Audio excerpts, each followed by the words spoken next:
Oops.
Welcome into the Cyclone Fanatic post-game report. Jared Stansbury and Rob Gregg going to break down Iowa State's 31-29 loss to Baylor down in Waco. First, want to thank our sponsors, Centurion Stone of Iowa, Fairway, and Whiskey River. Whiskey River, no matter where you are at in central Iowa, you can support a longtime friend of Cyclone Fanatic, and that's Whiskey River. Check out their flagship location in downtown Ames. Whiskey River in Ankeny is located in Prairie Trail, and their newest location, Whiskey River, downtown Des Moines on Ingersoll. For fantastic liquor and beer selection and amazing burgers, it's Whiskey River, a proud partner of Cyclone Fanatic. And then, of course, shout out to our friends at Fairway. Check out the new Fairway Meat Market in Ames, or check out fairway.com for store locations and healthy and easy recipes today. Rob, we both are not exactly in the best moods right now coming into the Cyclone Fanatic post-game report. Yeah. Disappointing game, to say the least, man. This has been probably as disappointed as I've been about Iowa State football in several years, at least. Maybe even back to like the 2017 game against Kansas State. I don't know. This one hurts. Yeah, it really does. I mean, you had the stumble against Iowa where you beat yourself, really. That's taking nothing away from Iowa, who executed perfectly that game. But you beat yourself. You're -4 in turnovers. One's a defensive touchdown, yada, yada, yada, all on the plus side of the field. You think, okay, well, conference play, new slate, and look, it's not like Baylor didn't hurt themselves too. I mean, what they end up with 100 yards of penalties, even got a second crack at the onside kick at the end. And yet at critical times, Iowa State does not make the play it has to make. And this is one thing we've seen. And I keep saying, look, I'm just the type of guy that does see a silver lining. Maybe it's because I'm a little bit older, but we've also seen what they do despite these things early in the season. So none of that is lost. They could still do some tremendous things. But a game like this, I was convinced, and I know you were convinced, that Iowa State just simply had better players. I think I'm still convinced of that. I just don't think they played better football today in key moments. And that's the thing. I mean, how you end up kicking a returnable ball to Treston Ebner right after you're chipping away, you cut it to 5 with 7 minutes left, and in 14 seconds, boom, they're back up 12. I don't understand it. And I think that's what's frustrating to fans. And people could say, and they should be frustrated, right? They pour a lot of passion into this. I mean, it's one of the reasons Iowa State has grown so much, right? And it's just very deflating to see some of the same things continue to bedevil this team. When they deserve better, but you got to play better too. And unfortunately today, that did not play well enough. Yeah. And the thing that drives me the most crazy, and like we even talked about this on the halftime show, it drives me crazy how many of these things have been issues for a considerable amount of time and yet continue to pop up, like the kick return thing. We have seen Andrew Mevis kick that ball through the end zone. Yeah, exactly. He did it the next time that he had to kick off. I don't know if they made a conscious decision to kick it short it looked like they did, considering the fact that he kicked it 9 yards into the end zone the next time. Yeah. But why? Like if they meant to do it, then why do that? And at what point do you figure out your kick defense, your kick return defense unit, to keep things like that from happening?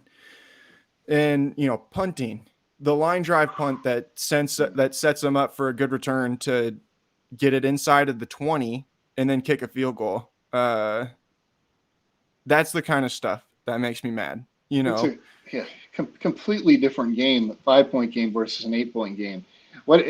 It was funny because as it was going down and Iowa State was methodically, they were going to make it the final possession of the regulation.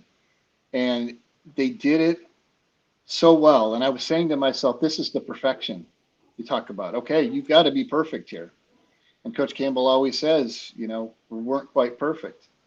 Maybe this is perfection, finally, in executing. And, for whatever reason, Brock couldn't handle that snap on the 2-point conversion. But they did so many things. And like Campbell said, they're hard and they're passionate. These guys, as you noted in your column as well, which I thought was very well done about hating everything. These guys hurt more than anybody, any fan who thinks that they're personally, whatever. And it just doesn't negate their right to feel that way. But you just feel for these guys that this stuff keeps happening. And even the one true interception Purdy throws, that one big deep tackle gets that hand up, and it flutters just perfectly right into the breadbasket there. And Iowa State had a chance to make one of those plays, and it just doesn't quite happen, right? And it's tough, it's frustrating, but as Campbell said in the Iowa game, you got to create your own luck, and things got to go your way. They did that some today, but the mistakes they made were so glaring and so basically decisive that they couldn't overcome. They couldn't be perfect, and really, who can? Let's talk about the 2-point conversion play. First, Matt Campbell was asked about the play during his press conference. This is from Travis Hines on Twitter. Travis Hines from the Des Moines Register. The question was, people are going to wonder why go under center on the 2-point when you're normally not. Campbell's response was, quote, I don't care what people say. Who's going to judge us? There was a follow-up question asked, what happened on the snap? Campbell, quote, I don't know. We'll have to figure that out, but I could care less what anybody has to say on that. I'm right there with anybody who questions that. The second that they lined up in the play, I was like, man, I don't like the fact that they're under center right now. I don't know what percentage of their plays are ran out of the shotgun. A vast majority. Yes. 90+% of their plays are ran out of the shotgun. That's why I was like, why all of a sudden are you going to go to a single back set and think that this is the move? It felt like overthinking it. It felt like trying to be too cute. And then you set yourself up for the kind of mistake that happens. Obviously, that can happen in the shotgun too. But when you just do it out of the shotgun as much as they do, I feel like it's less likely to happen than it maybe is from under center. It wasn't the only play from under center today. They ran another one on a goal line out of the I formation, and then they ran another one out of a single back set that got blown up, I think, for like a 4-yard loss in the first half. But that's like, I just don't understand that, and I don't know why you don't take a timeout right there where you have 2 timeouts, just to make sure that everybody's on the same page and you're all ready to go. It's the biggest play of the game.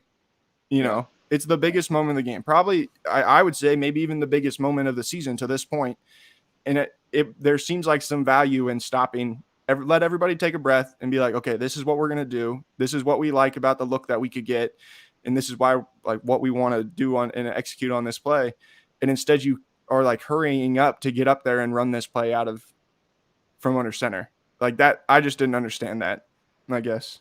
Yeah. And I don't understand it either. And it is perfectly legitimate to question why, as you said, if you run the vast majority of your plays, which you do out of shotgun formation, why do you complicate things by doing something you do less? Now, obviously, they rep it a lot in practice and all that.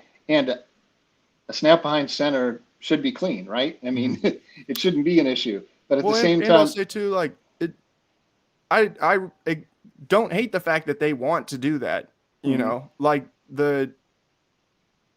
for a long time, and I'm one of those people that when you line up and you're at the goal line, why start 5 yards back? Exactly. Like, start your play from 5 yards away from the goal line when you can start it from 1.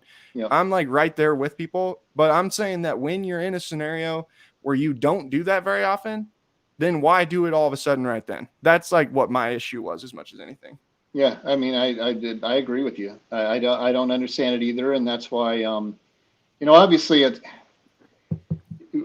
it can be, sometimes something seems like it's phrased a certain way and it can get under somebody's skin and that type of stuff in terms of a response. And I know, yeah, bottom line, it is a legit question, and I'm sure eventually we'll get it.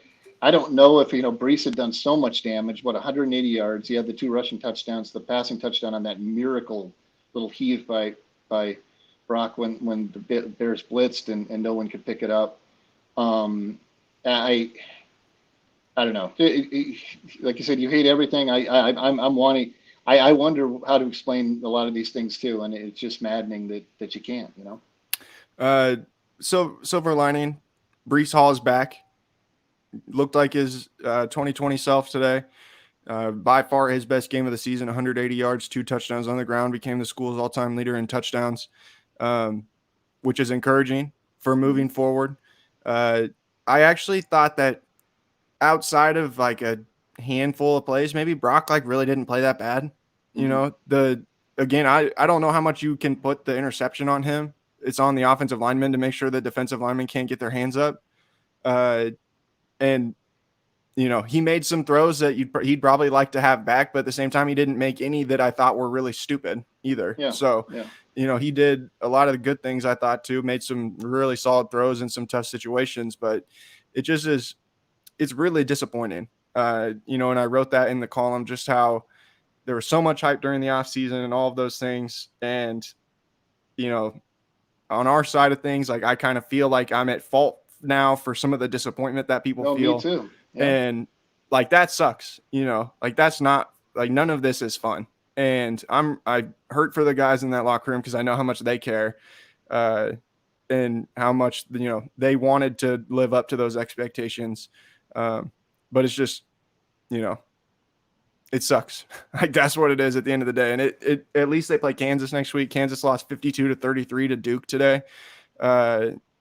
So, hopefully you can get another game and feel better about going into October. But man, this sucks, dude. It sucks, this whole thing in September. I hate the month of September. I don't know who I need to talk to get rid of the month of September. But if I started a petition, I know I could get at least 61,500 people to sign it. So. Well, okay, keep September 8th. That's my daughter's birthday. Other than that, the whole month can go pound sand. Yeah. I don't know about you. I don't have much more to say, to be completely honest. I'll have a lot on Monday, football and random things on Monday. I'll watch the game probably 2 more times before then. But for right now, it's just, I think it is what it is. Do you got anything else you want to sign off with? Not really. I mean, I think that it is remarkable. The defense again didn't allow a second half touchdown to the offense. That's 9 games, 1 touchdown in the second half allowed, offensive touchdown. The defense, I was still kind of blown away by how much they were blown off the line of scrimmage throughout the first half. I kept thinking this is where something changes. Sometimes that doesn't happen until halftime though. And Baylor had a great game plan of, they did what Iowa State likes to do. They took what the defense gave them, and instead of making mistakes, they capitalized on mistakes Iowa State made. So kudos to Baylor, but yeah, it like you said, it sucks and crappy day. Yeah, shout out to Baylor. Jim says give some credit to Baylor. Baylor, man, that's a good team. They'll win a lot of games this year. Gary Bohannon's a good player. At quarterback, man, he's tough, dude. He's tough to bring down. Those 2 running backs are really tough. Their offensive line's good. I still don't think we really have a very good gauge on how good their defense is, but I mean, that team will be considerably better than what I think any of us thought that they would be. So shout out to Dave Aranda, shout out to his staff and the guys on that team. That's a much improved team from last year. Absolutely. They put him, you talk about putting a quarterback in position to be successful.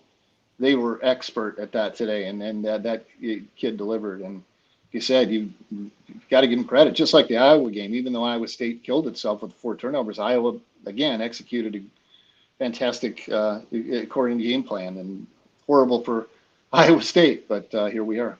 Absolutely. All right. Thanks everybody for tuning in. Thanks to Centurion Stone, Whiskey River, and Fairway for being the sponsors of the Cyclone Fanatic post game report. Like I said, football and random things Monday morning. Jeff will be back from his wedding tonight, and then we'll be ready to record early Monday morning and get something out for you guys. Williams and Bloom tomorrow night, all that stuff. So we'll have lots coming for you. Thanks everybody for tuning in. We'll talk to you guys again soon. Peace.